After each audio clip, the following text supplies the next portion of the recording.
Hi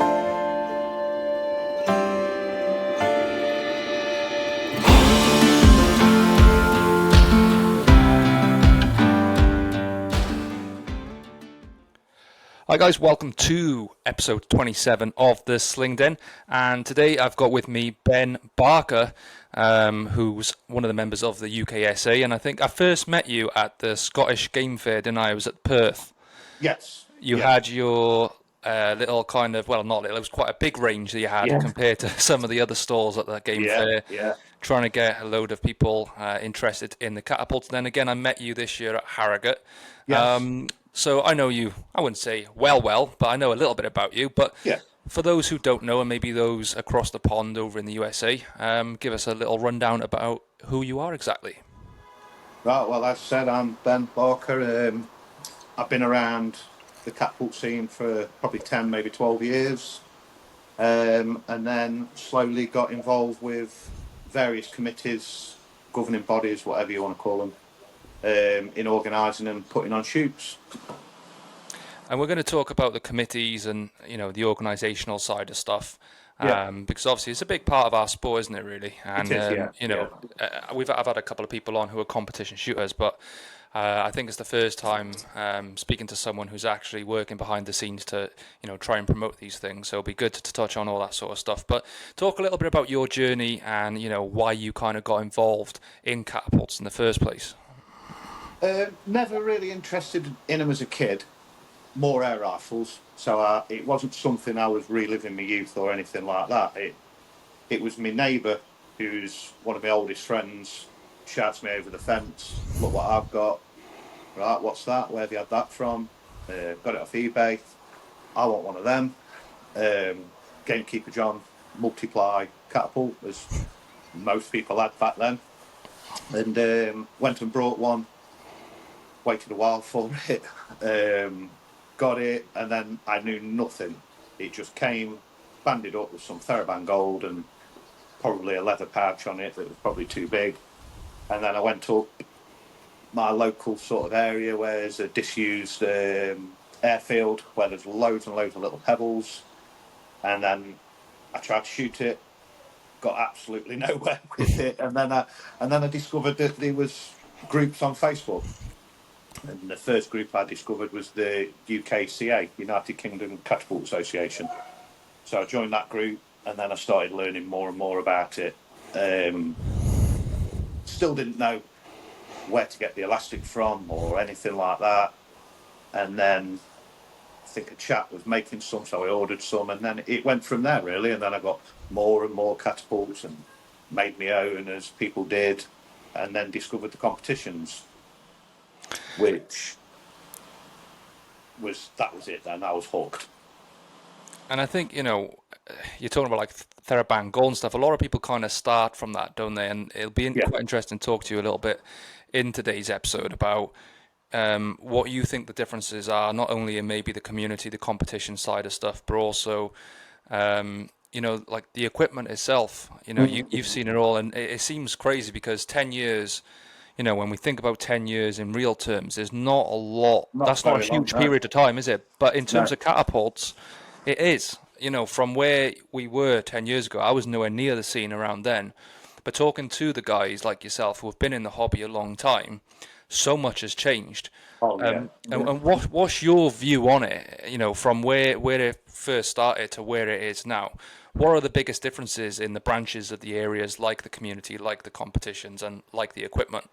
I mean, starting off with elastic, all we had was TheraBand gold, which was a Pilates exercise elastic originally. And then the other option was what they called Asda bands, which was three different coloured Pilates bands from Asda: grey, blue and red, I believe. I shot the grey, doubled for quite a while. Everyone shot TheraBand gold, doubled for quite a while. Some people shot straight 30s, some people shot 30 duels, believe it or not.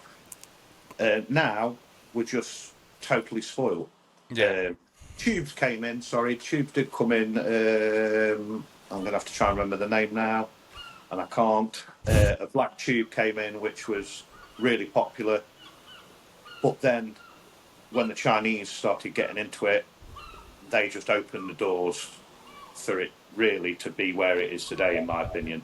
Without them, we wouldn't be shooting all the different thicknesses and different elastics, something to suit everyone, pouches. We were cutting up. If you saw a sofa outside in a skip, you went and cut some of it off so you could make your own pouches, or bits of leather that you could get, or whatever. You know what I mean? We only had what we had, and now it's brilliant. Totally spoiled, something for everyone from point 0.4 all the way up to 2 mil, which is unbelievable. Yeah, and I think you're right. We are spoiled for choice in some ways, but sometimes I think, especially for beginners, it can be a bit of a minefield because, Yeah, like you said, back in the day, you only had a handful of options, and everyone was probably shooting the same stuff because whatever come out on top, everyone was going to be using. Whereas now, you see people ask the question, what bands are the best? And you get probably 10 to 20 different yeah, bands. It's yeah, insane. And I think it can be a bit off putting for new people. But, I yeah, always say it's just a bit of trial and error finding out what you like because, everyone shoots different things and everyone likes them for a various amount of reasons. But I loved that part of the hobby when I first got involved with the trial and error, finding what I yeah. liked and finding what I didn't like. And now it's been a year and I've not changed my bands, I've not changed my ammo, I've not changed my frame, I've changed absolutely nothing because Yeah, I like what I like. But, yeah. where did that go? Because in my mind, I can't think of anything that would improve what I'm using right now. I feel like I've got the creme de la creme. So at one point, you must have thought, well, this is the best. Nothing can get better than that. And then Oh I'm sure yeah, you've yeah, advanced since then. yeah. I mean, I thought the grey Azkaban was the best at that time. You, like I say, you only had Theraband Gold. Then there was another Theraband, like an actual gold colour, but a lot of people shot that, but it was crap. But I thought, grey, yeah, I'll never change. And then the latex came, and I was like, clear, natural latex. And I was like, yeah, shot that for a couple of years. This is brilliant. I'll never change. Then something else comes along, everyone shoots it, and you think, well, I better have a go at that. And you like it, and you shoot it for a while. I mean, I'm quite open to trying different elastics. At the moment, I'm using one called Sobong, I think it's called, and at the minute, I really really like that. It's that colour, Oh, nice. and that's all I shoot at the minute. It was BSB, then BSB changed the formula, didn't they? And Yeah. that messed a lot of people up. So I stayed on that. I brought a load of it, and I'll stay on that now for a while. I done exactly the same thing. I was on the BSB, and obviously once they changed the formula, I think I bought about 4 or 5 different rolls of Yeah, comparable kind of bands, and then I found I liked the Sci and Precise, and I've been on that since. So yeah. I actually It does dislike happen. doing, Sorry, that does happen. They do. You'll find the perfect band, and then it goes crap. which But is mad that's really, because you think yeah, like BSB was so popular, so yeah, many people used it, and I can't imagine their sales being anywhere near close to what they would have been because I know loads of people that have said, "Don't buy it, don't buy it, don't buy it." So it blows my mind. One, why they would do it.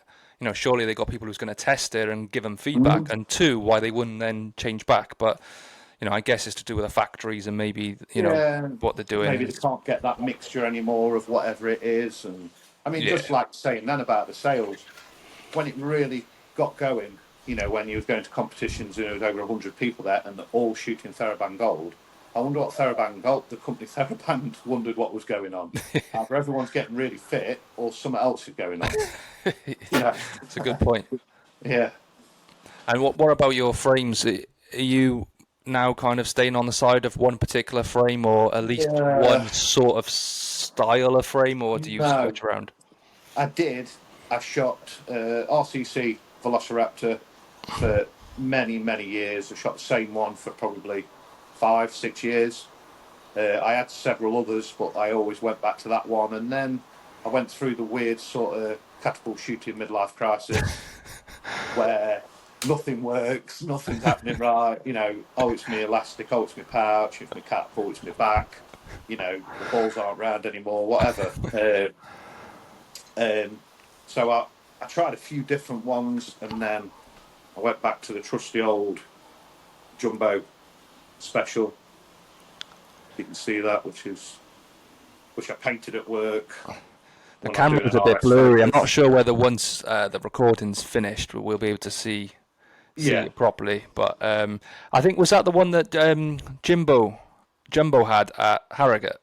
he made a few of them. This Right, was the first one, right. and then GZK got on it and made a load, but they're not for everyone. So I've been shooting that recently, but I've just changed now to a hammer grip, which I've always fancied, and I've only like a week or so using that, and I'm really, really liking that. And that's a So it strange looks one because like not a lot of people use the hammer. You know, I you know, got a few pinchers, but majority of people are braced. So yeah. And I've always been braced, and then I just always fancied it, and I got one years ago, and I didn't like it, so it's in the cupboard with the rest of them. And then a few things I saw in Belgium made me think, oh, maybe I should try a hammer grip. So I ordered one, and I was like, yeah, I really like it. So and it's funny, isn't it? Because you know when you look at you know, again, we'll touch on the competitions, but you look at some of the foreign kind of scenes like Belgium and the Spanish, you know, the Chinese. You know, if you look at their frames and what they're using and how their bands are cut, it's completely different to us. oh yeah, And, massively. you know, I wonder whether one day we'll all come together and just use the best of the best because, you know, the Spanish will think their Spanish slingshots are far the best, you know, with their sights and things like that. But then the Chinese and they literally look like the elastic bands you get from the post office. You know, they're so Yeah. thin, but we wouldn't dream of using something like that. So, Well, no, because of what we do. Yeah. yeah, yeah, we do have, you know, I suppose a different scene, especially with the outdoor shoots and stuff like that. I can't imagine those thinner bands working as well. I mean, I think I've mentioned in one of the other podcasts, but I've seen a video where she was actually judging the shot, the drop of the shot at 10 Yeah. meters, and that's Yeah. wild to me. Like, that is Yeah. insane. Yeah. Yeah. So what I have seen in the last two European competitions I've been to, as opposed to my first European competition, which was in the Czech Republic, which was probably 5 or 6 years ago now, the Belgians were shooting their traditional, very basic looking, that style of catapult, you know, really simple. The Spanish were shooting their Spanish frames, aiming up to their eye and so on. And the Italians were shooting a little bit like a Black Widow type looking frame. But what I have noticed now is a few of them are shooting the type of frames that we shoot and shooting like we shoot. I'm slowly noticing that more and more. Don't So get me wrong. it's caught on a little bit then. Yeah, it has, yeah, and mainly the younger ones. There was a couple of really good young shooters who I noticed were using your traditional sort of pinch grip or whatever style sort of frame as opposed to the Spanish ones. But the Spanish, I would say 80% of the time is shooting a Spanish style catapult. And I suppose we might as well touch on those European competitions now because we were going to schedule this just before you left for the Europeans, and you know, Yes. you said it'd be a good idea to kind of do it afterwards so we could talk about, you know, the event itself. So talk to me about the one that you've just come from. You know, what's your takes from it in terms of the level of competition, the layout itself, and you know what it's like to be with, you know, similar-minded people, but from a European perspective, you know, as a collective. Yeah, just let me lower this blind because I can't see. Sorry.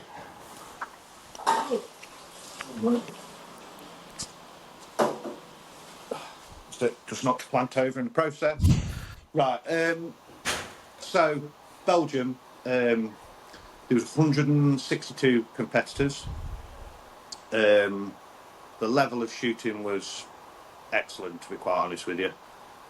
Mainly by, I would say, a couple of Spanish, a few Italians, and some Hungarians. They were right. The level of shooting was, you know, phenomenal, to be quite honest. The way they did it is, do you want me to explain it right Yeah, from the yeah, yeah. start if you want? Yep. So we got to the competition on Friday. Now in Europe, they tend to have a meeting competition type thing. So it's a meet and greet. So we all got there at 11 o'clock, meet everyone, shake hands. The big thing in swapping key rings, stickers, badges, stuff like that. That's a really big thing that they all like to do. We forgot to take some. Oh well. Way to And represent. yeah, yeah. And then they just have a fun competition, which was a paper target with 3 targets on, and then it was a springback sort of that sort of size, probably bigger than that, sort of bit smaller than a plate. And then it was 5 knockdowns, and that was purely fun, no pressure. There was a trophy, everything. It's just a bit of fun. So we were there until sort of 10 o'clock at night. It was in a big disused car sales group, so it was quite nice. That nice building, very hot in there, very humid. It was all glass. So then the competition then starts on a Saturday at 11 o'clock, which was 4 rounds on your WSA knockdown system. So you do your four rounds, could have been 3, and then it's down to the smaller ones, the 25mm, and it was 2 rounds on that, and then everyone does the round, and then it gets to 50%. So 50% are out then after Right. that. I quite like that, if I'm honest. It can be a bit upsetting if you're out, but it is what it is. You've got to get through the day, else you could be there for a long, long time. Well, I suppose the benefit of that, and we'll get you to continue in a second, is you're probably going with a bunch of mates. I can imagine not many people go there on their own. So obviously, No. even if you don't make it, if a couple of your mates make it, you're there to support them, and Yeah, you're of gonna course, yeah. you can want be there for them, support them, and want them to win. So I suppose there's that aspect as well. And your main goal there, then, at that point, is to try your best to make that 50%. Now, they do have a lot of signs saying be patient for your scores, because people tend to want to know the score immediately. They want to know how they're doing. Spoke to someone else, they're on that score. But they had a QR code which was regularly updated, so you could just check your score, see where you're at. Nice. If you want to sit there and work out whether you're in that 50% now. So there was me, Jumbo, Tet Leary, and Dave Glover that went. Me, Jumbo, and Tet did get through the 50%, and then it went down. Then I got into the top 34, and then it all went to shit, basically. That's when my nerves did kick in a little bit, and it was hot, it was humid. We had a bit of a disaster leading up to it. So I got a phone call 2 days before saying, "Do you want the bad news?" I'm like, "Right, what's that?"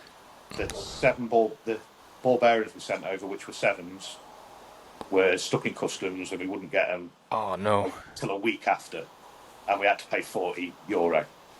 So I was literally minutes away from doing my band sets. So I'm like, right. So I had to dig out some 8s. I found 10,000 extra 7s I didn't know I had. But I found a handful of 8s and started off on 8s, and then found out that some of the Italian chap, Marco Benetti, had some 7s. So I got some 7s, and my shooting improved. I was happy then. So what did you But have it's to do? one of Did them you things. did you have to send your ball bearings over ahead of time then? Well, that's what we've always done. But then Chris Graffin turned up and just took his bearings out of his bag and says, "Just leave them in your luggage." And I brought them back with me. So we Right. learned something that day. We were just trying to Next not time you know risk what to do. anything. Yeah, we learned a lesson that day. So I went out 28th, which not bad, I suppose, out of 160 odd. And Yeah. Jumbo came 8th, which was, really good. Yeah. To make top 10, that's Yeah, impressive. and then it was down to a Spaniard, I can't remember his name, a Hungarian chap, and an Italian. And it was mainly down to the Italian and the Hungarian then. So they was sort of going shot for shot. He hit 4 out of 5. He hit 4 out of 5. He hit 5 out of 5. He hit 5 out of 5 on the small knockdowns. And then as it finished up, there was 2 points in it. And the Italian came first, then the Hungarian, then the Spaniard. That's nuts. But no nerves at all. Literally no nerves whatsoever. But with the Italians, they're very competition ready. They've done a lot of competitions. They've been doing it a long time. They have inter-club competitions, and and that is the difference in Europe, especially in Belgium. Well, I was speaking to, I think it was the third episode I done with Gaspar, Yes, and he was saying like some of the Chinese, like they play like the crowd noise and stuff when they're practicing. You think, doesn't imagine surprise me. like trying to prepare at that kind of level where you're playing like background noise and you're in like a hall, you're practicing in a hall. Mm. I mean, for the majority of us here in the UK, we're in our back gardens with the catch box. You know Yeah, what I mean? It's like, yeah, they're very, very lucky, the Chinese, because um, it's just massive. Their small competitions are getting midweek. Small competitions are probably getting 200 people. I bet. yeah, You know it's what I mean? incredible. It's just a different level over there in competition acceptance. Being able to hire these halls, sports halls, very easily, probably costing them next to nothing. And the And same in Belgium. I mean, at one point in Belgium, there was something like 30 plus clubs. And, it was a league of clubs, regularly against each other, regularly competing against each other in the league. And that is whittling down, unfortunately. And I think I can't remember what the number is, but it's probably less than half of that now. And in terms of like the competition side of things, obviously, everyone's competing as an individual, but how much of it is based around kind of representing your country? Is that quite a big thing that people kind of Oh, think yeah. about when they're going? Yeah. Yeah, definitely. When we came up to sing our national anthem, they cheered for us to, they were prompting us to sing. Okay. We're not so great at singing our national anthem, unfortunately, in England. But they were all prompting us, and the acceptance is great. Everybody comes and says hello to you from every single country. Don't get me wrong, not everyone. Not everyone wants to talk to people, but Yeah. acceptance wise, yeah, it's phenomenal. It's really good. It's different. It's so different. And I think it's probably something that I'm going to have to do in terms of, my to-do list of catapults because I definitely think, the outdoor events is definitely my sort of scene. The camping, the Yeah. fire, the It's an England thing, that, for yeah, definite. it's to me that is just perfection. Harrogate was phenomenal. I thoroughly enjoyed myself. Good. And when I think about going to these sort of events, staying in a hotel and it's all very professional and stuff, I wouldn't say it's off-putting because it's not. It's something that I really want to do, but I'm assuming that the vibe isn't quite the same. There's a lot more competitiveness there. Am I right in saying that? Yeah, but everyone is laughing and joking, when they don't shoot so great, and their mates laughing at them, or, like, it's all right, chill out. Do you know what I mean? It's similar in that aspect because, like, when we tell people that have never been to a competition before, and they say, no, come to the hunters course, you'll be in a group of 5 people, and believe it or not, you're all shooting against each other, but you're all encouraging each other at the same time. And that does happen in Europe for definite. Yeah, Yeah. it's just when they get on the line, that's where it sort of changes a bit. That's where it gets serious, and they are serious. Uniforms, full tracksuits, Yeah. little carrier cases, with all the gear in it, and the little sandpaper for the fingers, and stuff like that. People are putting the sticky gum on the fingers that goalkeepers use on the gloves, and help stop pouch slip and all that kind of stuff. Yeah, I mean it's super competitive in Europe, I think, compared to the UK. But Uh, let's say that. I suppose we're all trying to win here as well, aren't we? Yeah, and it's I like what I like about the competition side of stuff is how different it is everywhere you go. Like you said there, even like the Mm. midweek competitions over in China, or the online competitions you've got now, Yeah. or like here in the UK. If you look at the level of shooting now that you see at these events, there's some properly world class shooters in the Oh, yeah. UK. But then if you look at America and the States, if you look at their biggest competition, which is the ECST, there's like different people winning all the time. The last two Mm. winners have been in the sport less than a year and they've gone out and won it, which, Yeah. and this is no disrespect, but I don't think you'd see that in the UK. I don't think you'd see someone being in the hobby less than a year going out and taking top spot at like Harrogate or something No, like I that. don't think so neither. Because we can all be the best down fields with a mate or in a back garden. We can shoot great. Leading up to the competition, you're out every night shooting 10 out of 10 on a spinner. And your consistency's there and everything. But then you get to a competition, the ground's different, it's uneven. You're with a group of people you perhaps don't know. You put too much pressure on yourself. The targets aren't quite what you expected. And that's with everyone, isn't it? To be Yeah. able to go up there, the likes of John Jeffries, let's say, um, competition, every single competition. Yeah, he might not always win, but he's always there. Yeah. And Jumbo, the same. I always call him the Alex Ferguson of catapults. He always seems to pull it out of the bag somewhere along the line. And I think that the nerve thing, which I suffered with massively, especially in Italy, I was a nervous wreck. I don't know why. I didn't think I was going to win. I just wanted to do the best I could do. But my nerves and all the people behind, it was in a big basketball stadium. You know, it was nerve-wracking.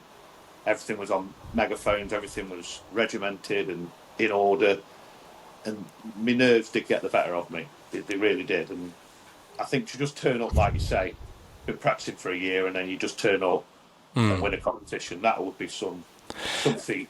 I'd like to see that, if I'm honest. Well, it's like the way I always like to talk about it is I'm always in competition with myself. Exactly. I always Yeah. set myself a goal, and when I went to Harrogate, I had to look at sort of last year's winner, and I think they won the semi-pro with a score of 96. So I was like, I need to get as close to 96 as possible, whether I get a trophy or not. That's what I want to do, and that's my personal goal. And I ended up coming away with a score of 93. So even if I didn't win a trophy, my goal, it wasn't about anybody else was there. It wasn't about beating anyone else. And I done my round, and I went round with the winner of the semi-pros, which I completely forgot his name. I'm really, really sorry because he was a really nice fella. I can't remember now. What was his name? Was it Matty? Was it Matt? No, Matt was No. in the pros. It Oh, was he in was third now? he was in a camp just where you guys were set up. He was like directly in line, maybe like 30 meters in front of you. But anyway, I was going around with I him, remember.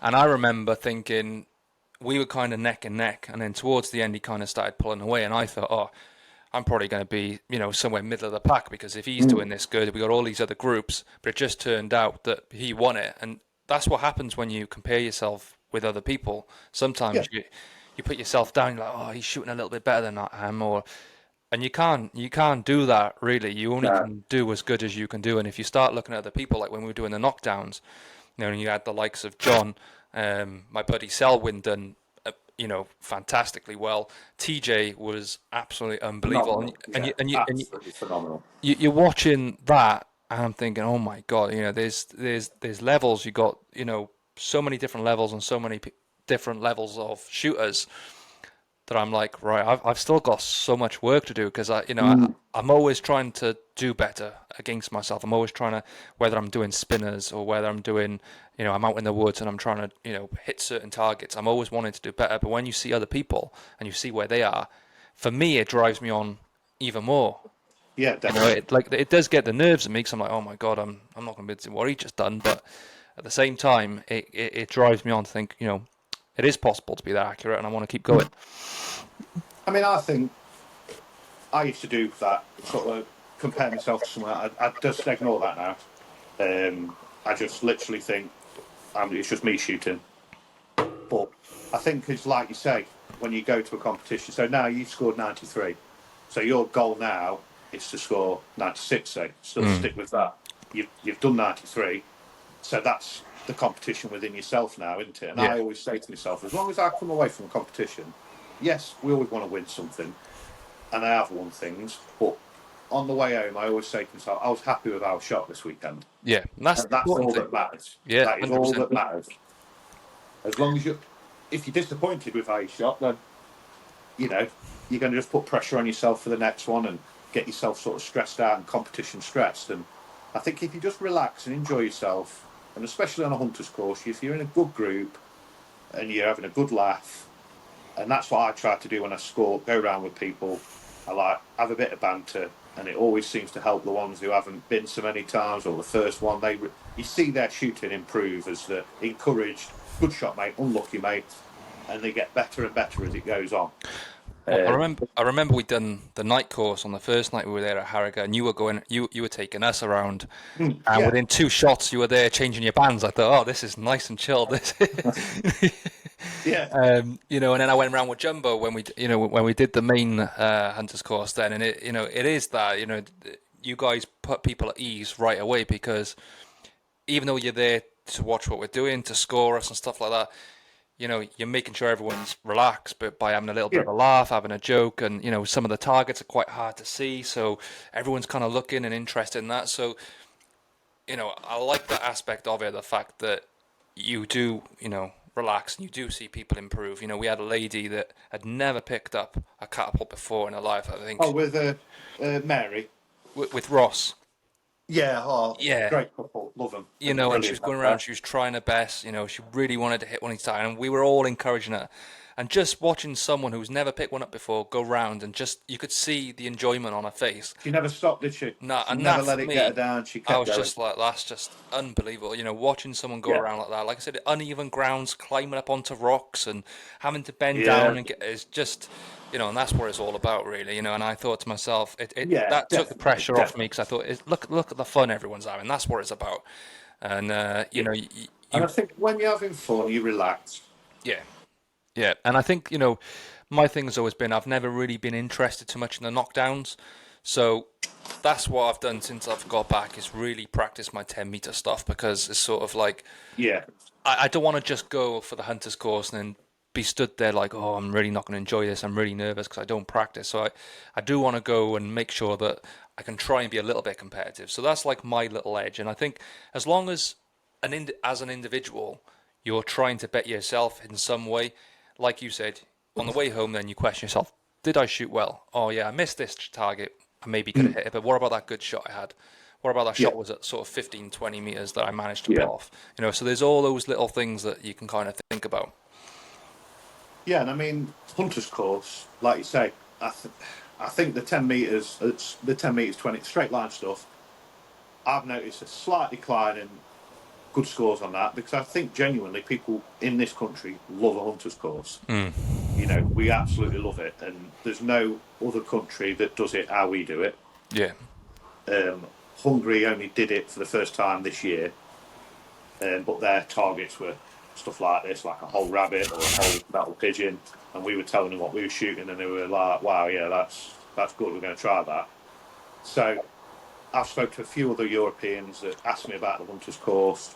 There's a German chap, I think his name is Ube, something like that, and he's fascinated with it, and he wants to come over. He wants to shoot the hunter's course. He says, nowhere does it. No one does it in Germany.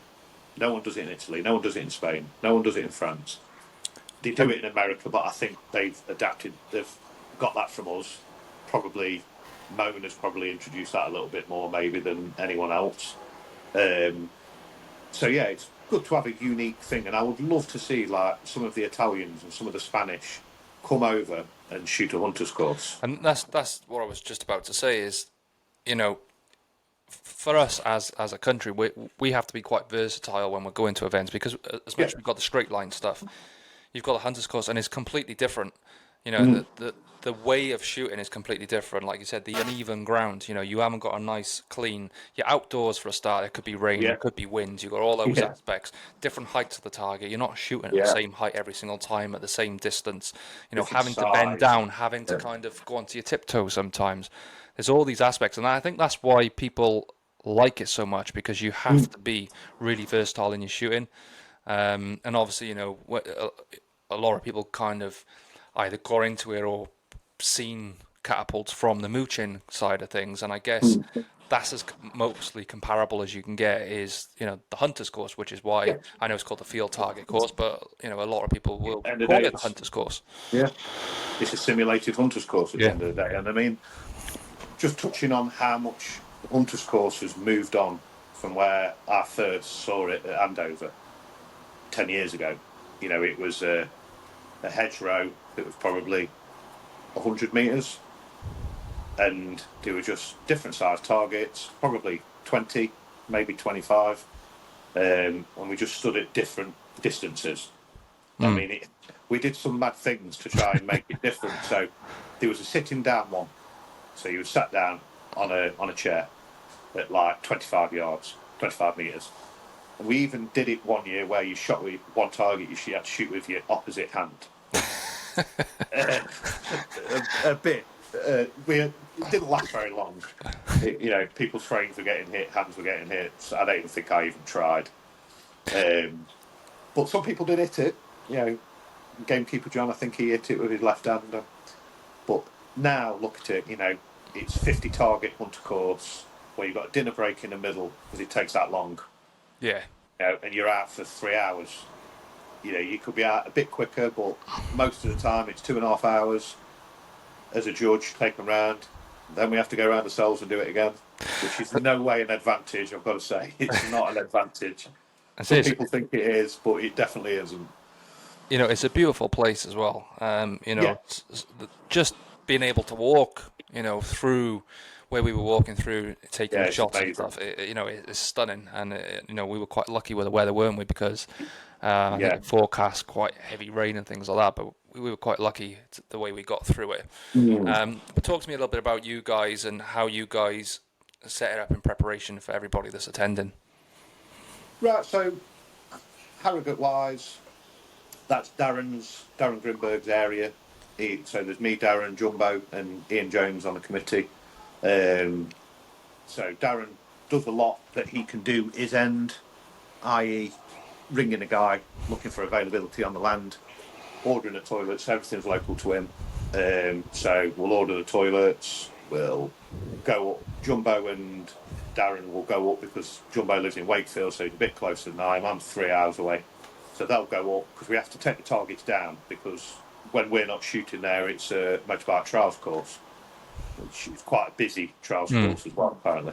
So they'll go and put all the targets up. So we try and mix it up every time we do put the targets up. So we'll get some bigger ones, some smaller ones, and try some different things. Triangles. Pardon? Triangles. Triangles, The yeah. most They didn't go down motorbike very well, did pieces they? and Yeah, the triangles didn't go down very well. I don't think people like them. And that is it, really. And then just pushing it across the groups, just pushing it, advertising it as much as we can to make people aware of it. And then the rest of it is you're crossing your fingers and hoping for the best. And Um, do you kind of have expectations of, the amount of people coming? Because, for me, Harrogate was just unbelievable. But the one thing that I kind of thought about, I thought, I don't know why more people aren't here because it's such a good event, and the grounds that we're on. They had a couple of people with a couple of stalls here and there, and yeah, you yeah, know, the people were there, and the kind of people were there. It's all the big kind of names from around the UK, and it just surprised me a little bit that there weren't a few more people there because we have got some top shooters in the yeah, UK that I didn't see there, and yeah, I think that's where I kind of thought, why has that happened? Why is there not that many people there? I think the weather might have put a few people off, but yeah. I what? think that was the main thing. Maybe some people are like, well, I've been to Harrogate. I might not go Harrogate this year and go to the ESF one, Yeah, or vice versa, which does happen. But I genuinely think whether people on holiday, stuff like that, I think it was just a little bit of bad luck. We normally have probably 25, 30 more than that, I would think. I was gonna say because it wasn't exactly small. I mean, No. I was shooting with the semi-pros, and I think there was 29 overall. Yeah. Which when you think about semi-pro, they're not. Usually the people who have been in there for years and got a lot of experience and gone to competition, they're all in the pros by that point. So, Mm. you know, 29 semi-pros, that's a fairly good amount of either new shooters or, people that's been in a hobby or not been to many competitions. So Mm. that side of it I thought was, pretty good. But I guess is when I've always kind of seen Harrogate as the UK's biggest shoot, just Mm. because of the people I've spoken to on the podcast, a couple of people I've just spoken to over social media, or a couple of people I've met. Harrogate's the one that's always come up in the UK as being like, Mm. I think a lot of that is down to where the shoe is itself, it being The such a venues nice for place. definite. Yeah. And again, the fact that it's kind of centralized, but it is quite interesting to kind of see where we're going to go now in the future. Next year, how are we going to be able to kind of attract more people? Because I'm definitely going to try and do my bit. I've got a lot of people that I speak to, a lot of people that are maybe a little bit worried about going to competitions, but I can promise you now, it's well worth getting to. Yeah, I mean, I'll welcome any new shooter. If I see a new shooter, I'll always approach them, make them feel at ease, tell them how it works, and that kind of stuff. And have you There is, recently I mean, there is sorry, changed the levels as well? I think pardon? did you recently change the No, we didn't. No, we no voted on it, and it's staying semi-pro and pro, semi-pro and pro, right? which personally I don't mind it semi-pro and pro, but I would also be interested in total open field. As But a in few, No semi-pro or pro. Right. Well, But the only thing I would say about that is the new people coming. exactly, yeah, It would encourage them, and that's the only kind of thing I would say about if you had sort of three yeah, levels. You yeah, because the people at pro, for example, your John Jeffries or TJ, the guys that yeah. have maybe come top three and they come top three every year. If you had another level above that, Mm. it's something for them. It's that progression kind of thing. I That mean, would I be quite think, in my interesting. opinion, it's probably the safest way is to stay semi-pro and pro. We did used to have novice, but then there weren't enough novices. Right. They were all semi-pro, I which suppose. is Yeah. Yeah. Yeah. a tough place to be. Semi-pro. There's some Mm. phenomenal shooters in semi-pro. It really is. You know, when you compare the Hunters course scores and you look at them and you think, wow, Yeah. look at that. That was close to that first place score. Mm. So I don't know. I mean, there is a decline. There genuinely is a decline. Now, whether that's financial, people are struggling, aren't they, at the moment? Mm. Financially, people are struggling. They could probably do with that 50 quid petrol bill and then, another 30, 40, 50 quid camping and shooting and what have you. 100 quid. People can't always spare it, can they? So is that the reason? I just don't know. I think, for me personally, the one thing that I would kind of say is, you know, advertisement can be such a big thing. And if the Yeah. date's kind of set in stone early and people get to know about it early enough, I mean, this time round, I was adamant at the beginning of the year, like, Harrogate's the one I'm going to. Hmm. But I didn't see any adverts, and it wasn't that kind of drew me to it. It's just I knew in my mind that Harrogate was the one that I wanted to go Hmm. to. But I guess for people who are maybe thinking about going to their first competition, if they see it early on, and there's a bit of promotion around it on the social media pages. I mean, there's a rise in people using social media, and Yeah. especially with catapults, and where there's a new group out now. Don't know whether you've seen it, called Support Our Aim Catapult Yes. Yeah. Community, which I think Tony's done an amazing job of. But there's Yeah. They're doing some 200 good stuff. members on. There's 200 members on there now. After a couple of weeks, we're doing online stuff every week, and I just think even if you took half of the people on that group by the time Harrogate comes around next year, you're probably looking like 200 people, 300 people, and if they're shooting online, in my opinion, they should be there because Yeah, shooting online definitely. is just as scary as Yeah, stepping if up I to would say scarier, yeah, actually. yeah, yeah. Yeah, I do respect what those lads do. It's not for me. It's not the type of thing I'd be interested in doing. I've got the length of garden, but it's a big thing.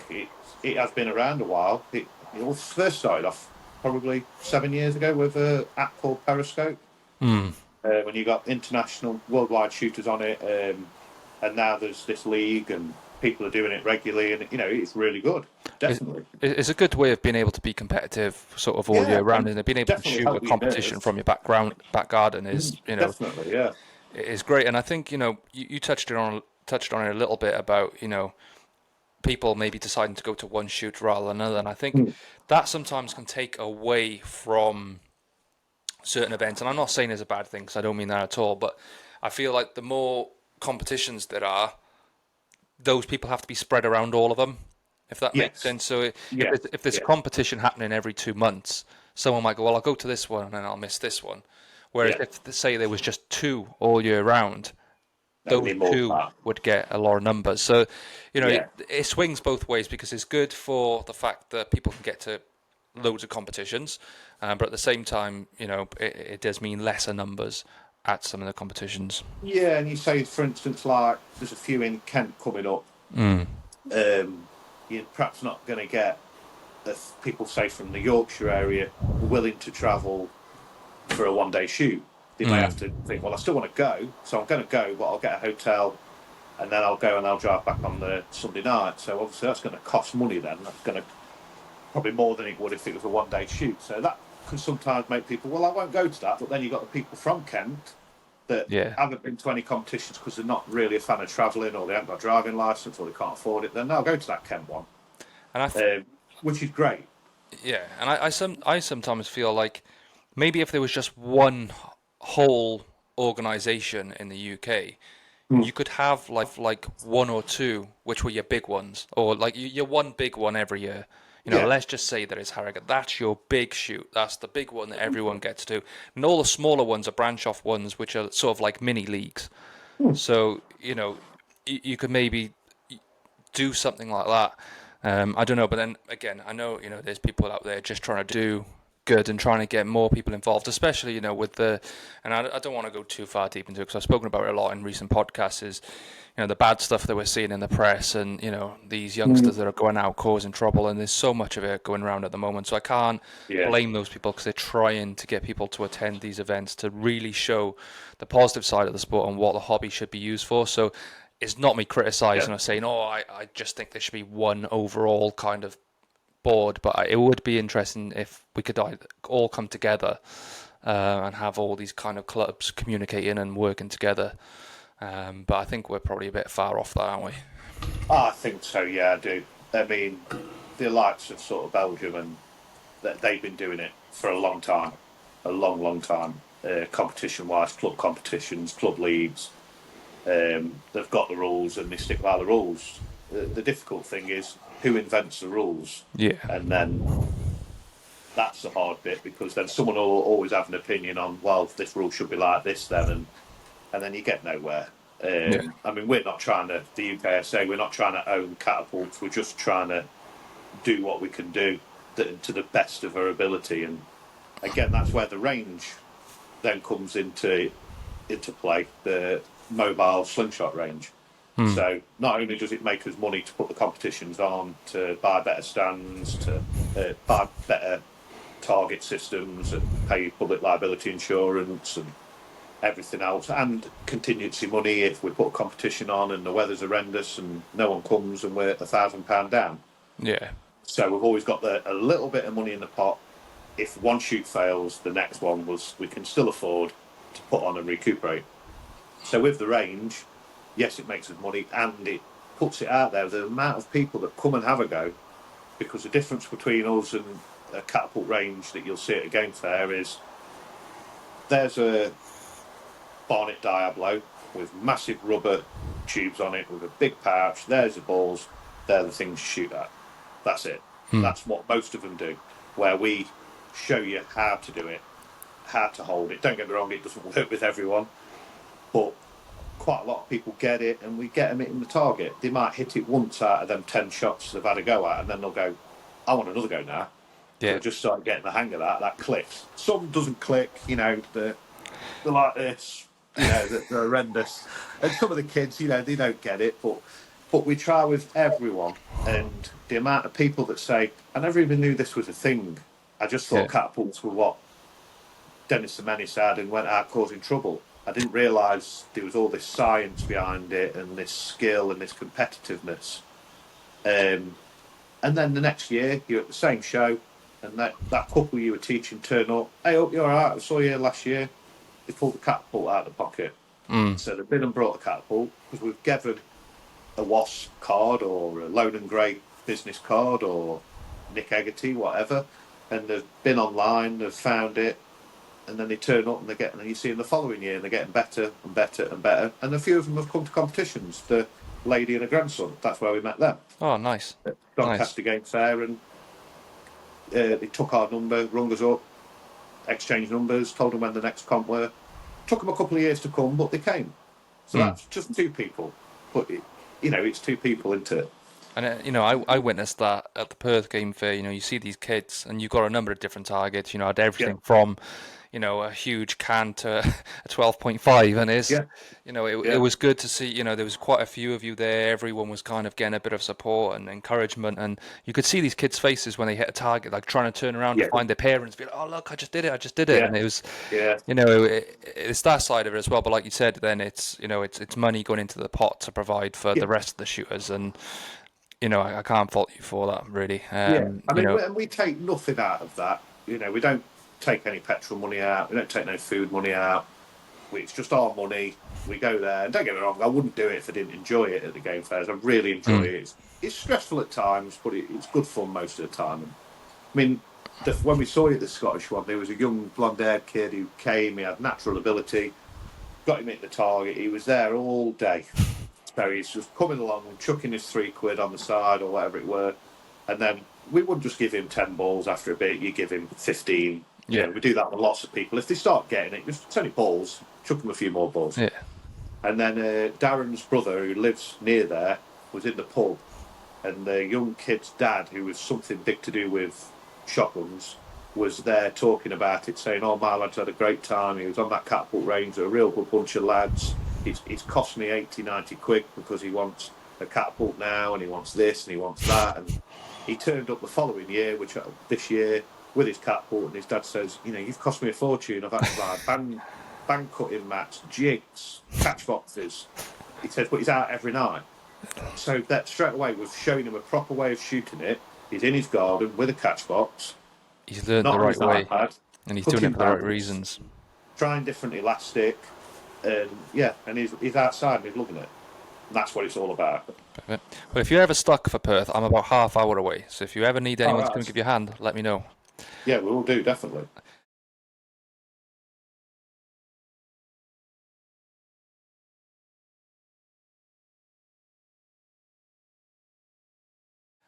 Right, I'm going to get on to the questions. I've got quite a few here for you. So the first one's by a good friend of mine who was also at Harrogate this year, is Aaron Vaughan Holston. Yes. So he says, if you could give your younger self advice, what would it be? And would you rather shoot a course having to hop around on one leg or with your dominant eye covered? A good bit of advice would be to not look out the window at school. And then I'd probably be able to spell better. And what was it? Hop around a course. So if we're doing the hunter's course, you either got to hop around on one leg or keep your dominant eye closed. So you're shooting with the opposite eye. I'd go for a hopping, I think. Yeah, I'd go. I'm tired by the end of it, mine. Like I say, it's a long course. Yeah. But at least it's something. So we got one from Michael Bateman, which I'm sure you know. So Ben, do you think there's anyone out there that matches your banter? Personally, I think you and Jofi Button are up there for the top piss takers. Yeah, probably so. I don't know. Probably Jofi's brother Narni, who not a lot of the newcomers have ever witnessed, which is probably for the best. So if you can imagine how bad Jofi's banter is, if you've ever met Jofi, well, Narni's another level. Yeah, he really is. Yeah. I said, all you guys straight away. But I imagine whoever went round with the scoreboard was pretty pleased. I mean, I'd only met Jumbo a handful of times, but we were all kind of just taking the piss out of him on the way round anyway. Watch you don't ball down the hole and stuff like that. So it was, straight away it was, as if we've known each other for years and we're best mates. So. There's a lot of people in this community like that, and I think it just, it just improves everyone's experience, doesn't it? Yeah, I remember it. There was a newcomer a few Harrogates ago, and they come and eventually sat in our group when we were around the fire, and that come and sat with a group of us, and then I was talking to the lad's girlfriend like a bit later on, and she says, "Don't none of you like each other?" And I go, "What do you mean?" And she says, "Well, you're like really horrible to each other." And I was like, "No, it's the total opposite. We really, really like each other." That's what it's about. Oh, right. So, we just haven't seen each other for a while, so we've got a lot of stuff to get off the chest. It's all friendly, and it's all friendly banter. So this one's by Paul Webber, Slingy Nerd. Big shout out to him. If you were like Hawkeye, Marvel hero, where he has an arrow for every occasion, what kind of fun ammo would you use? It doesn't have to be real or physically possible. Personally, I think a smoke bomb ammo would be fun. I'd either use like maybe a butt plug or dildo or something like that, or some invisible ammo that when you fire it, it goes, as soon as it hits a target, it goes, "Fuck off." Something like that. I don't know. Let's get banned from YouTube. Yeah, beat that out. You could have an ammo that just makes the ting noise. So even if you miss, you're hitting the ting noise. Yeah. Perfect score on a hunter's course. Yeah. The next one's by someone we both know, Mr. Richard Rogers. Yes. What first got you into actually using catapults? Do you find it as an escape like a lot of us do? When is the next shoot? We can't wait. Well, as I mentioned previously, I got into it through a friend, basically through Gamekeeper John, as probably the people who have been into it for the last 10 years definitely would have got into it in the same way. Found his videos, thought, wow, I need to get into this. And do I find it therapeutic? No, I don't. I don't find it as an escape or anything, actually. Strange. You're probably the Yeah, third person I've spoken to that said that. I like being competitive. Okay. So it's the competitive bit. So I suppose I do find it as an escape a little bit because I'm competitive on myself. Like I want to go out tonight and shoot really well. I want to get 10 out of 10 on my spinner. But that would be the same as if it was anything I do. Going to work, I'm quite competitive. You know, yeah. I don't know. So yeah, I suppose contradicting myself, I do find it, isn't it? As an escape to be competitive. Yeah. And when to next shoot? Well, Richard, that's down to Richard because he's been in touch with me and he's trying to find an indoor venue for towards winter in his area, which is Winston area, so Cheshire. Okay. So, yeah, that's when the next shoot is. Rich, it's down to you, mate. Nice. Yeah. Good old winter indoor shoot. This Yeah, one. that'll be 10 and 20 metres, and we'll do it in sort of 4 or 5 rounds each, so everyone will get a chance to shoot a lot. Nice. The next one's by Jose Guerrero. What is your favourite way of shooting? Targets, cans, chasing, paper, speed, aerials, distance. So there's a few examples there, but what do you prefer to shoot yourself? Yeah. I can't deny I love shooting a tin can. I love the sound it makes. I like putting it on the floor, up on the disused airfield, and just shooting the can and shooting it further and further and further and further away. And I think it's great practice for learning your distances on a hunter's course. And when you can get it sort of 30 metres, 35 metres, and you're still hitting it, I just think you can't beat it. It's a great course. Yeah, I agree. The next one's by Tammy Barker. Is your wife a good shot with a catapult? Answer to that is no. She's absolutely horrendous and unsafe. Unsafe. But she's a good cook. Does she try? She's a really good cook, so. She's tried a few times and she can hit the green target at the back of the range, which is the whole bit of netting. So, yeah, she can hit the netting. But no, she's terrible. Absolutely terrible. Well, at least she'll try it. I can't even get my miss to try. I think she's put one shot through a catapult and she was like, nope. And that's about as far as I got. Yeah. And the next one's by someone we've mentioned on today's podcast, Mr. John Jeffries. What first got you into catapult shooting, which we've had the answer for, but most importantly, what is the code for the town hall? So I'm assuming there's some backstory to this question, so please explain. 3421. I think it is. It's off. It's off. Fly on the Wall documentary. This is England. This country. Sorry, this is England. This country with Kerry and Kurt. And I don't know if you've ever seen it. If you haven't, you should. What is it? It's like a Fly on the Wall documentary about a girl and her cousin in the Cotswolds, and it's just about their day-to-day life. Okay. With Daisy, I can't remember her name now, her last name. Yeah, This Country it's called on iPlayer. Okay. Well, you're not really selling it to me, but I will watch it just so I can You should get watch the reference. it, yes. You should watch it. I'll watch it. The next one is by Lloyd Bolton, who was also at Harrogate. Big shout out to him. Yes, yeah, I'm at Lloyd. What is your go-to frame for target shooting? Well, at the moment it is a Snipe Sling hammer grip, and that's my go-to frame for everything at the moment. At the moment? Yes, that could change.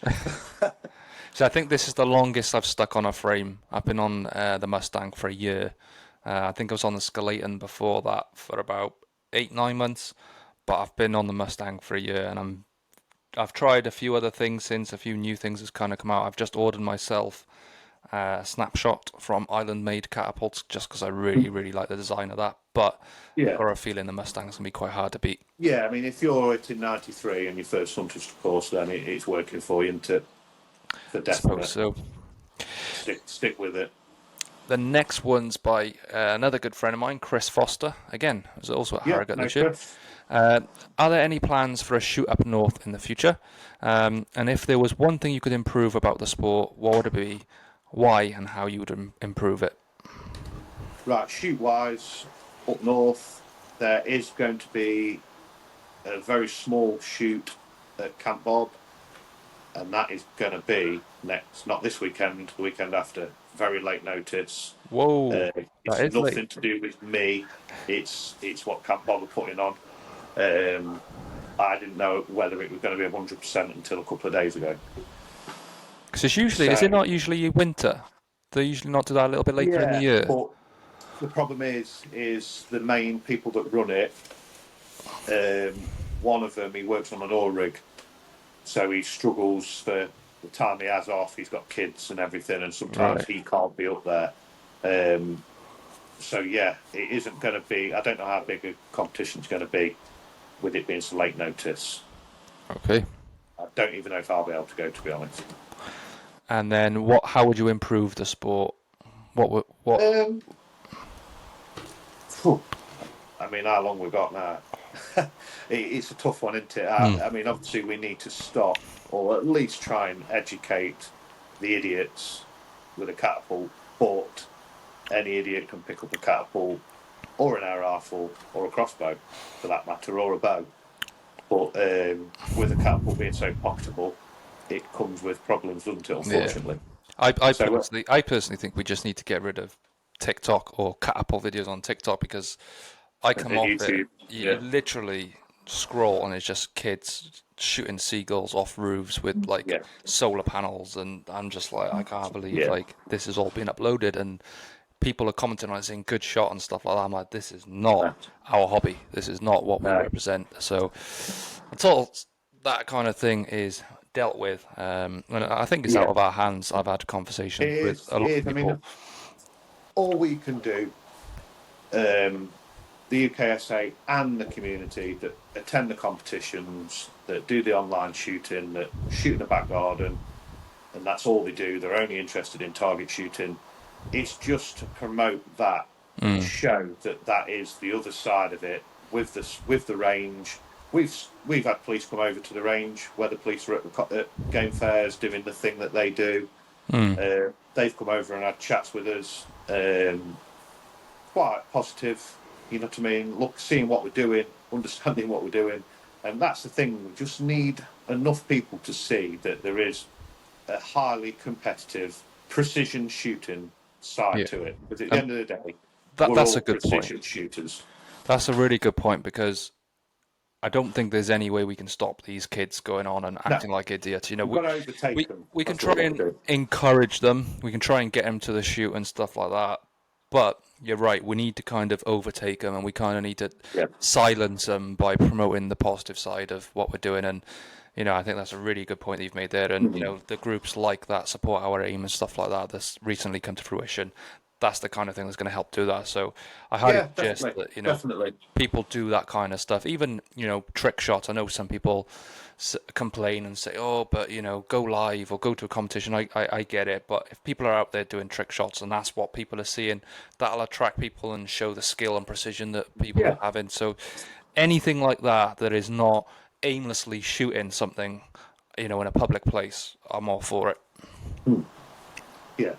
I mean, again, in Belgium, you're caught doing that. You're caught shooting a bird in Belgium, and you're getting more trouble than if I accidentally knocked you over on a pedestrian crossing. And that's a fact. Yeah. So I don't know. I don't know where it can go. We've just got to keep trying. We've got to keep pushing, being positive, controlling the groups, controlling what gets posted on the groups, Yeah, and just posting positivity for it, and showing positivity. That's all we can do, in my opinion. it's a And great post. show. The next one is by, again, someone I think we both know, Mr. Andy Maunt. Hopefully, I see him at a Yes. shoot soon. What would you advise new shooters for a great longevity in the sport? And would you rather take a shot on your arse cheek or on your belly? And I'm hoping he's meaning from a catapult Yeah. in that one, but go ahead and answer. Well, second question, I have already been shot on my arse cheek, on my belly, on my leg. I can tell a story about a few of them if you want. Yeah. So Jumbo's hit me 4 times altogether through ricochets. I've been hitting the lip, I've been hitting the belly, been hit on I got a red mark on the belly. But the worst one was when I first met Darren Grimbergs. So I was in Sheffield and we'd got access to shoot in a disused school that was turned into a community centre for boxing, mixed martial arts, all sorts, called the Hood. And they gave us a room where we could shoot in winter 10 metres. So there was me, Ian Jones, who you've had on, Lee Hurst, Nathan Ray, and Darren Grimbergs. So we stood outside waiting for the guy to come and open up. And there's a tin can on the grass. Probably we should have been shooting it, but a couple of them were shooting a tin can. And then I'd not met Darren at this point. It's the first time I'd ever met him. And he shot at the tin can, and then I heard like a pew, and then something cracked me on the shin and nearly took me down. Massive lump on my shin. So I was like, "You just did that, mate." And he was like, "No, it weren't. It was one of them two." And he blamed one of them two who denied it. And it was about 3, maybe 4 years later, he admitted. He says that was me I was going to that did ask, has that. he admitted it? Has he finally I said, admitted "No, it? well, I knew it was you." But yeah, he'd stuck to his guns for 3 or 4 years. So where would I rather be shot? I would probably say me belly and not my shin, because I've got a bit of meat on my belly. And what was the other question? The first question was, what would you advise new shooters for a great longevity in the sport? Firstly, I would watch plenty of Gamekeeper John videos on how to tie bands, Chris Graffin videos on how to aim, how to shoot, and then come to a competition if you can. Speak to people, get to know people, take advice off them, and be competitive and stick at it. And give yourself, like you said yourself, give yourself a level to get to, and Yeah. then keep creeping that level up.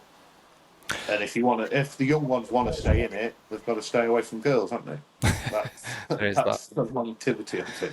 Well, just a shameless plug here, but at the end of the month, I'm going to be bringing out a video. I've created a tool that you can download onto your phone, which keeps a percentage score. So it's based on a 60, a 40 mil, and a 25 mil, which you can pick up from Wasp, fairly cheap.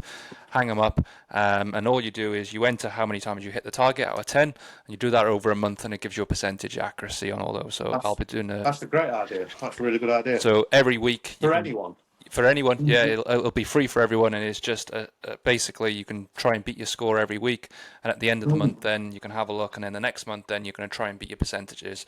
So it's more for me for practice because I get bored. I can't just stand there and smash a spinner. Yeah, I'm the same. But with this, every month I know what my score is going to be on a 25 mil, a 40 mil, and a 60 mil. So I'm hoping when it comes to the straight line stuff next year, I will improve. But keep an eye out for that because I'll bring the video on that. Idea.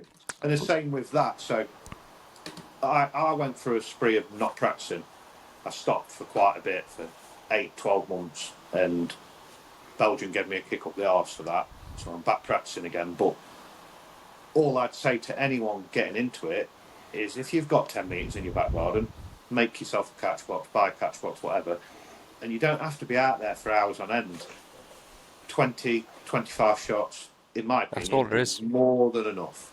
It's going to keep your muscle memory, and you can miss a night and you'll still have your muscle memory. And if you're just doing that 25 shots, or say you do 5 and you think, I'm not hitting nothing, go inside, watch telly for a bit, do whatever, go back out an hour later, and then you'll probably be improving then, rather than a lot of nothing. The catapult can't go on the catapult, the bands aren't right, something's not right. A lot of the time you're just not focusing or not in the mood. So you either just abandon it that night or try again later. But 25 shots to me a night is enough practice for anyone. Well, that's why when I designed this tool, it was just, I have 3 practice shots, and then I do my 10 on the 60, 10. So overall, I'm doing 39 shots, but 9 of those are practice. So I'm only doing 30 shots, and that's my Yeah. whole practice. And then I pack everything away because I do it Yeah. at work. I've got a little area where I've got a traffic cone, so I know it's at 10 meters. I put my catch bag up, which I've got all the spinners on, and it literally takes me 10 minutes. That's it, and Yes. that's my only practice. I do that 3 times a week. Yeah. And that's all you need, really. And I again, if think you've so. got it in Yeah. your back garden, unfortunately, I've got 9 meters, which So high. I So high. don't want to learn to shoot at 9 meters because I'm worried that 1 meter will make a Yeah. difference. I could open my gate and still be out of sight, but that would put me off in case just the thought of someone Yeah, walking past going, "What's he doing?" what's he up But to? where I live, everyone knows me. Everyone knows what I do, Yeah, so no one would really say it wouldn't be anything. a But shock. I just couldn't do it. But there was a chap. His name's gone totally out of my head, and he used to shoot like that. He used to shoot on the footpath at 10 meters or 20 meters, and that's how he used to practice every day, every night. And it didn't bother him, but yeah, it would bother me for definite. I like to be a bit elusive with it to a degree. Even where I am, I mean, I'm kind of down the hill a little bit, so a lot of people will be able to oversee and see what I'm doing. I think that would just be a bit off-putting. It's like, oh, what's that noise? Not that it makes a lot of noise, but I like It that does peace put and you off a quiet. little bit, Yeah, doesn't it? I've yeah. got windows overlooking me, and sometimes I look up at them and think, I wonder if they're stood there thinking, there's that fully grown man shooting catapults again. He's a bit weird. There's that You know Dennis what the I mean? Menace lad But again.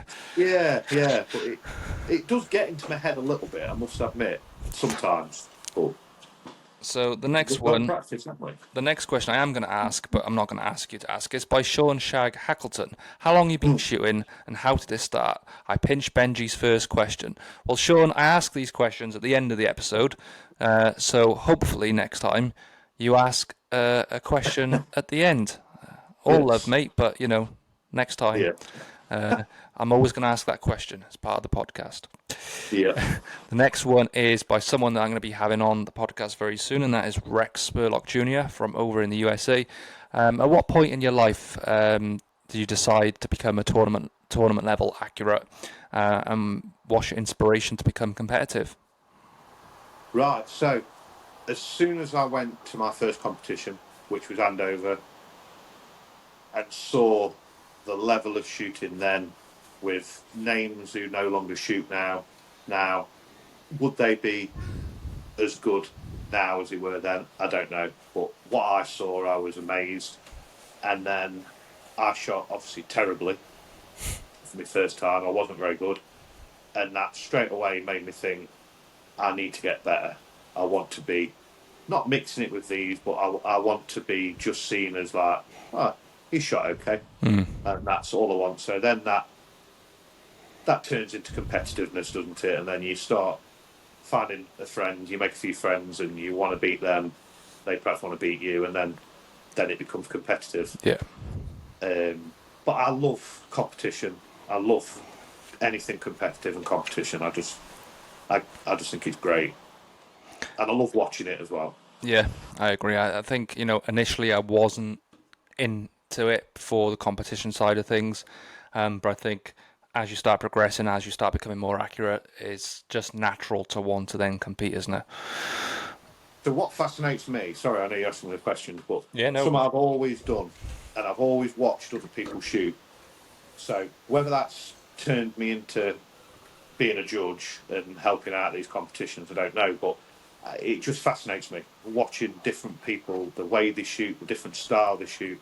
Some of it totally wrong, mine included probably. I don't always hold my elbow up; it drops down, and people shoot here. I shoot to my ear, and this, that, and the other, and the way they hold the pouch, and I just love watching it. Yeah.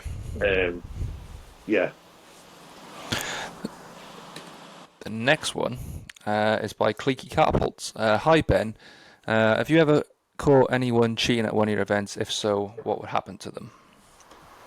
Well, if someone's caught cheating and the cheating benefits them, progresses them in the tournament, then we will pull them up on that, and obviously try not to create a scene.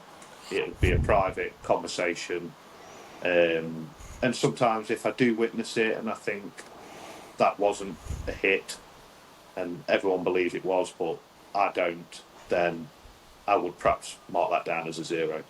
When I say everyone, maybe that person's friends believe them, but Yeah. if there's me and another that witness it, rather than say that weren't a hit and cause any problems, for instance, say the shooting's a bit volatile, maybe, who knows, then I would just 0 that score. I That was going to say, score would not be. I think it's probably pretty hard to cheat. From what I've seen at the event, you Yeah, have one of you guys going around at the straight line stuff. I think we had 2 people shooting at the time and 2 separate clipboards and stuff like that. So you're being watched all the time. So I think it'd be yeah, quite difficult to shoot, to be honest. yeah, yeah. I mean, you're only cheating yourself at Exactly. the end of Yeah, the day. that's the way I've always thought about it. I've thought there's no point because you're not actually the winner. You could take a trophy home maybe, but deep down And you've inside, won you nothing. know you've not really won Yeah, it. yeah. And, I've seen it in big, probably seen it yourself in bass fishing competitions where they're filling the fish for Yeah, weights and yeah. stuff like that. It's nothing to be proud of at the end of the day. If that's you've cheated a win, then it's nothing to be proud of. I mean, I'm assuming it happens. Odd score here and there. I mean, it Obviously, happens in that was everything. You definitely a look at thing. sports and you look at, the performance enhancing drugs and stuff like that. Yeah, There's always people trying to get the edge and trying to get, but again, morally, it's pointless because deep down inside, you're not, the champion or you're not the second or third best shooter that weekend. You've actually cheated your way there. So I personally don't see the point on it. But I guess no, me occasionally neither. it might happen. Me neither. And as a judge, I'm very firm and very fair. If say a target was hit and it's unsure whether it's tinged, I'll ask the group I'm with, what's your opinion on that? Well, I think Yeah. it did ting. Then, if everyone's happy with that, I'm happy with that. Now, that Yeah. isn't necessarily cheating. It's just, but it Yeah, could be sometimes it can be. sometimes. If You know what I if you mean? if you clip it, it might make a slight ting rather than a full Yeah, blown ting, but you've still hit the target. So sometimes it can yeah, be tricky. And for the most part, the groups are usually, there's a lot of camaraderie going around and everyone's kind of having a good time. So a lot of people will kind of be honest and, give their real yeah. opinion. So Most people are. Most people are, and that's another thing I love about the sport is most people are honest. yeah, You know what I mean? It's one of them. Yeah, it's good. I agree. The next one is by Jay Green. Big shout out to Jay.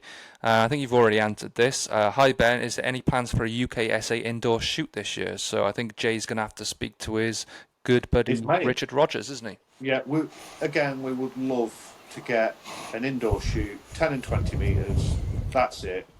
No step back, no killer, nothing. Just the simple old 10 and 20 metres. It's so hard to find. That's the problem with indoor shoots. Really difficult. You can sometimes near enough get it, and then they don't like it. But we show them the fully enclosed range. It's as safe as can be. So hopefully we can get one off this year and try and get one every year if we can indoor. Yeah. Nice. And the last one is by someone again we both know, Mr. Mighty Mayor. Yes. Ben, can you please tell the audience what wad wad means, please?